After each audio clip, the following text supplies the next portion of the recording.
Сәлем достар, бүгін мен сіздерге Форсаж фильміне қысқаша шолу жасайтын боламын. Достар, шолумызды бастамас бұрын жаңадан ашылған арнаны қолдап, арнамызға жазылып, қоңырауды басып қойайық. Фильм осы контейнерге қымбат бағалы заттарды жүктеумен басталады.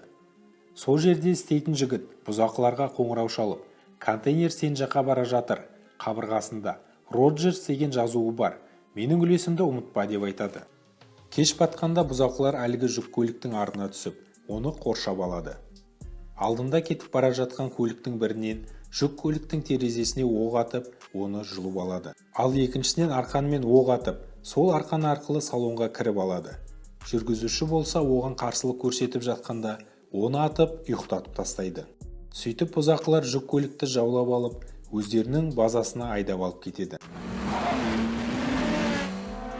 Бұл Брайан О'Коннор, полицей, және оның Эклипсі.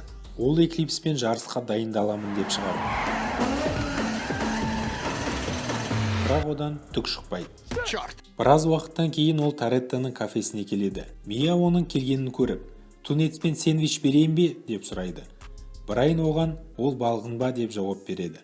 Мия, сен 3 апта бойы күнде келіп, ол балғын ба деп сұрайсың. Ол кеше жаман болған, алдыңғы күні жаман болған. Және бүгінде дәл сондай дейді. Брайан оған жарайды, бере сал деп жауап береді. Ол кафеде Доминик Тореттоның өзі де болады. Сол кезде Доминиктің достары сол кафеге келеді. Олардың ішінде Мияны ұнатып жүрген Винс те бар еді. Винс екеуінің сөйлесіп тұрғанын көріп, Брайанға тисе бастайды. Брайан ақшасын төлеп, көріскенше деп көлігіне бара жатқанда, оны Винс итеріп жібереді. Сөйтіп екеуі төбелесіп кетеді. Мия Доминиктің қасына барып, неғып отырсың, барып ажырат деп айтады. Доминик екеуін ажыратып, Брайанға енді бұл жерге келме деп жауап береді. Брайан өзі жұмыс істейтін Гарриның дүкенінен ең мықты азот тотығын көлігіне орнатып, кешке заңсыз көше жарысына барады. Ол жерге тюнинг жасалған көліктердің барлығы жиналатын. Брайан Гектордың көзіне бірден түседі. Гектор Брайанның қасына барып, онымен танысып, ол Доминикті күтіп тұрғанын айтады. Доминик сол жерге келіп, Гекторға бүгін бір жарыс, және жарнасы $2000 екенін айтады. Брайан менің ақшам жоқ, бірақ орнына көлігімді қоя аламын. Алдын ала келісіп алайық. Егер мен ұтылсам, көлігімді беремін.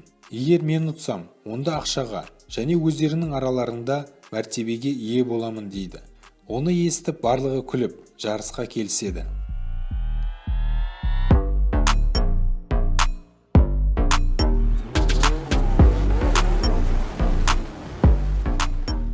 Сөйтіп жарыс басталып, Доминик көлікті жеңіп алады.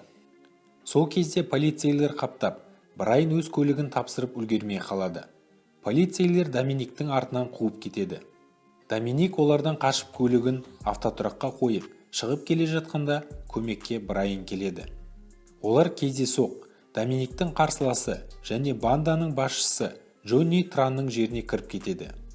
Джонни және оның бандасы оларды қарсы алып, автоматпен көлігін атып, оны жарып жібереді. Сосын Доминик Брайанға сен маған көлік қарызсың деп айтады. Екеуі таксимен үйлеріне қайтып бара жатқанда, Доминик оны үйіне бір шыны сыраға шақырады. Доминик оны өзінің достары, оны полицей екенін сезіп жүрген Винспен, Леонмен, Джессимен, өзінің қызы Леттимен және Брайанға ұнап қалған қарындасы Миямен таныстырады. Ертеңіне Брайан жолда кетіп бара жатқанда, артынан полицейлер келіп оны тоқтатып, бөлімшеге алып кетеді. Олар оны басқалар көріп қоймасын деп істеген болатын. Бөлімшеде Брайанға детектив белгісін алғың келсе, онда контейнерді алып кеткен бұзақыларды ұстап бер.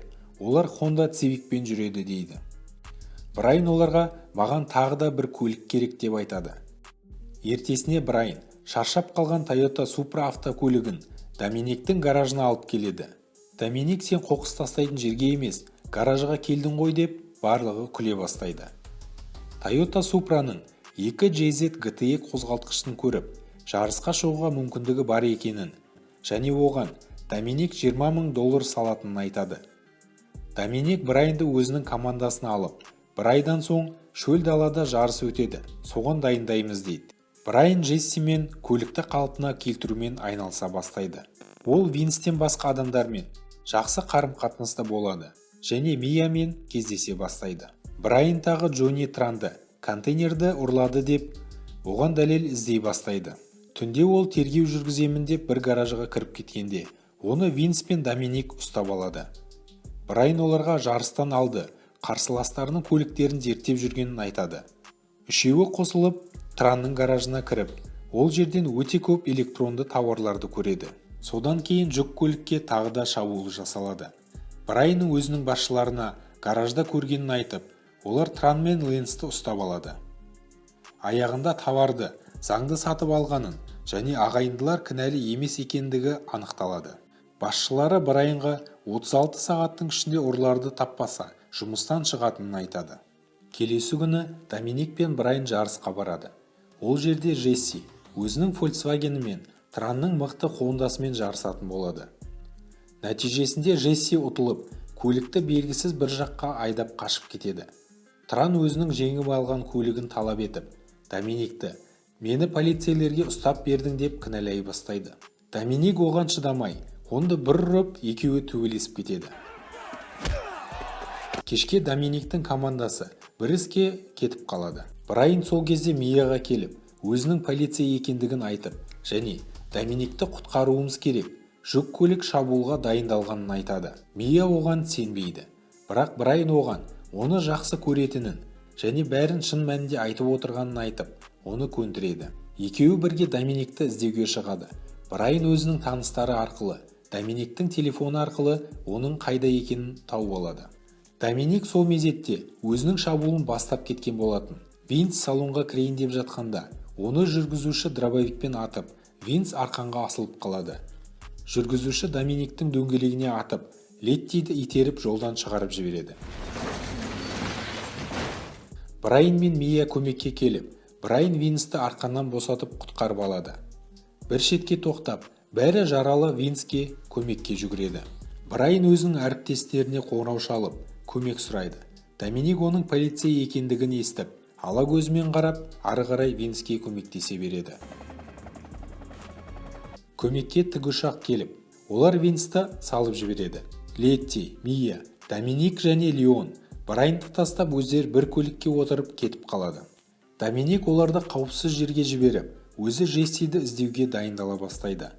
Сол кезде Брайан келіп, Джессиді полицейлер сенен бұрын тауып алады деп жатқанда, Доминик оны дробовикпен қорқытып, машинаңды ал дейді. Сол мезетте Джессидің өзі келіп, Доминиктен кешірім сұрай бастайды. Артынан Тран мен Ленс келіп, оларды атып Джессиді өлтіріп кетеді. Брайан мен Доминик олардың артынан қуып жетіп, екеуінен де кектерін алады. Сосын Брайан Доминиктің артынан жүріп, екеуі драг рейсингке келіседі. Жарысып келе жатқанда, екеуі темір жолдан әрең өтіп, қақтығыстан аман қалады. Екеуі де мәреге бірдей жетеді. Доминик Брайанға қарап келе жатқанда, алдынан жүк көлік шығып, ол жүк көлікпен соғысып қалады. Қатты соққыдан ол бірнеше рет айналып, ұшып кетеді. Доминик аман қалады. Брайан барып Доминикті көліктен шығарып, оған өзінің кілтін беріп, қарызымды қайтардым деп айтады. Доминик көлікті айдап кетіп қалады, ал Брайан болса жаяу жүріп кетеді. Келесі шығарылымдарымызды жіберіп алмас үшін біздің арнамызға міндетті түрде жазылып, қоңырауды басып қойық.